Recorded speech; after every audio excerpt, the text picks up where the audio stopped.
کیا قرآن مخلوق ہے؟ نہیں جی، قرآن مخلوق نہیں ہے، اس پہ اجماع امت ہے کہ قرآن اللہ کی صفت ہے اور کلام ہے. کلام اللہ کہا گیا سورہ توبہ میں. اسے کلام متکلم کی صفت ہوتا ہے، یعنی بولنے والے کی خصوصیت ہوتی ہے کلام. کیونکہ اللہ غیر مخلوق ہے تو اس کی صفات بھی غیر مخلوق ہوں گی. اس کی صفات عین ذات تو نہیں ہے لیکن اس کی ذات سے جدا بھی نہیں ہے. اب یہ ٹیکنیکل منطق کی بحثیں ہیں، علم الکلام کی بحثیں ہیں. عام بندے کے لیے یہی چیز کافی ہے کہ قرآن اللہ کا کلام ہے. البتہ یہ جو مصحف میرے ہاتھ میں ہے تو ظاہر ہے کہ یہ طه یاسین ایک رائٹر ہیں دمشق کے، شام کے، انہوں نے لکھا تھا، سعودیہ والوں نے ان سے لکھوایا تھا، جس کے ہر صفحے کے اوپر آیت مکمل ہوتی ہے. تو یہ مصحف جو ہے، اس کا گتا، یہ کاغذ، یہ سب مخلوق ہی ہیں. اس کے اوپر جو سیاہی ہے وہ بھی مخلوق ہے، کریٹڈ ہے. لیکن جو کچھ لکھا گیا ہے بل ہوا قرآن مجید فی لوح محفوظ، وہ غیر مخلوق ہے.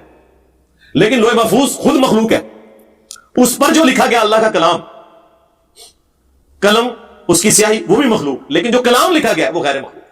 یہی تو وہ بحث ہے جس کی وجہ سے امام بخاری رحمہ اللہ تعالی کو ان کے استاد نے احمد بن حنبل کی محبت میں اپنی مجلس سے نکال دیا تھا. اور وہ اتنا غلو کرتے تھے، وہ اس مصحف کے بارے میں بھی کہتے تھے. امام بخاری کہتے تھے یہ مصحف جو ہے نا، یہ مخلوق ہی ہے، یہ ہماری کریشن ہے، اس کے اندر جو لکھا ہے وہ غیر مخلوق ہے. تو یہ لاجیکل ہے، آج ہمارا بھی یہی عقیدہ ہے. اور اگر کوئی کہتا ہے کہ یہ غیر مخلوق ہے تو پھر تو ہونا چاہیے کہ قرآن پاک کو آگ لگائیں تو اس کے صفحے نہ جلیں، کیونکہ اللہ کو تو فنا نہیں ہے. تو کیا صفحے جل نہیں جاتے ہیں؟ بلکہ سنت ہے، صحیح بخاری میں موجود ہے. حضرت عثمان غنی رضی اللہ تعالیٰ عنہ نے قرآن کے جو اوراق تھے جن کی وجہ سے اختلاف پیدا ہو رہا تھا، حالانکہ وہ قرآن ہی تھا، ان کو آگ لگوائی تھی اور قریش کی قرات کے اندر قرآن کو عام کیا تھا. تو اگر وہ غیر مخلوق ہوتی تو اسے آگ تو نہ لگتی. تو یہ ٹیکنیکل بحث ہے، آپ سمجھیں. تو یہ قرآن پاک اللہ تعالیٰ کا کلام ہے، غیر مخلوق ہے. لیکن یہ جو مصحف ہے ظاہر یہ تو کریٹڈ ہے، یہ بائنڈنگ ہوئی ہوئی ہے، یہ شافات پرنٹنگ پریس سے چھپا ہوا ہے. کوئی تاج کمپنی سے، کوئی قدرت اللہ کمپنی سے، کوئی ضیاء القرآن پبلیکیشن والے چھاپیں گے. کیا قرآن کی قسم کھائی جا سکتی ہے؟ جی کھائی جا سکتی ہے، کیونکہ یہ اللہ کی صفت ہے تو اللہ کی صفت کی قسم ہو سکتی ہے. یہ غیر اللہ کی قسم شمار نہیں ہوگی، لیکن یہ پریفریبل نہیں ہے. پریفریبل یہی ہے کہ آپ نے اللہ کی قسم کھانی ہے.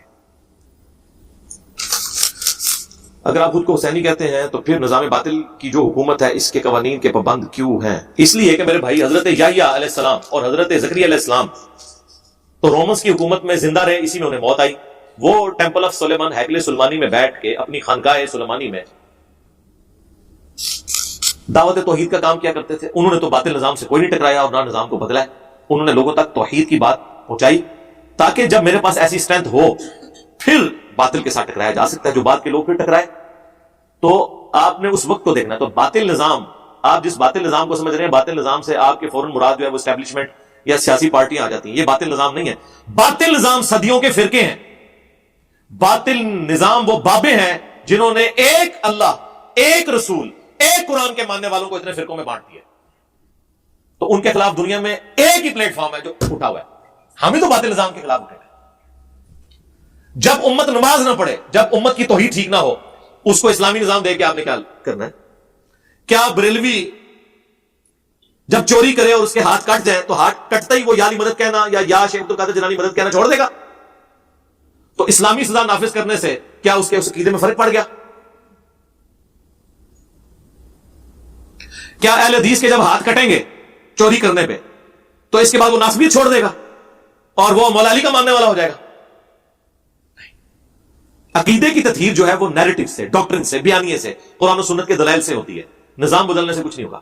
میرے بھائی کتنی اسٹرانگ فوج ہے آپ کی، اس فوج کا ہیڈ کوئی آپ لا کے کٹر قسم کا سلفی وہابی بٹھا دیں، ایک دربار نہیں توڑ کے بتا سکتا پاکستان کا، چمڑی اتار کے رکھ دیں گے. یہ اس وقت جو پریزنٹ آرمی چیف ہیں ان کے بارے میں پروپیگنڈا نہیں ہوا کہ یہ قادیانی ہے. راتوں رات ٹکٹ کٹا کے عمرے کے لیے پہنچے، وہاں سے جا کے انہوں نے اپنی تصویریں شیئر کروائی تھی اور گلی محلے کے مولویوں کو بلا کے اپنے گھر میں محفل میلاد کروائی. اس سے بڑھ کے اسمبلی کے اجلاس میں انگوٹھے چومے تاکہ بریلوی ڈگری دے دیں، اور دے دی انہوں نے. حنیف قریشی صاحب نے فخریہ بتایا جی وہ جب اسمبلی کا اجلاس ہو رہا تھا تو بھاجپا صاحب نے انگوٹھے چوم لیے. یار اگر بریلوی انگوٹھے چومنے کے اوپر شرک چھوڑنے کے لیے تیار ہے تو میں بھی انگوٹھے چوم لیتا ہوں یار. اصل مسئلہ ہمارا آپ کے ساتھ وہ ہے، ہم آپ کے اوپر کوئی اعتراض نہیں کرتے. آپ کی ذرا فقہ کی کتاب، اعتراض ہمارا دیوبندیوں پہ ہے کہ چونکہ فقہ کی کتاب دیوبندیوں کی اور بریلویوں کی ایک ہے، فتاوی شامی، در مختار کے اوپر حاشیہ رد المختار، اس میں لکھا ہوا ہے کہ رسول اللہ کے نام کے اوپر انگوٹھے چومے جائیں, تو ہم دیوبندیوں پہ ضرور اعتراض کرتے ہیں کہ آپ حنفیت میں ڈنڈی مار رہے ہیں, آپ کو انگوٹھے چومنے چاہیے. تو کہتے ہیں نہیں یہ حدیث ٹھیک نہیں ہے. تو سرکار فضائل مال میں تو کتنی حدیثیں ٹھیک نہیں ہیں, تو اڈی ٹھیک نہ ہونے تے تسی درس دیو, بریلوی ٹھیک نہ ہونے تے بدعت بن جان.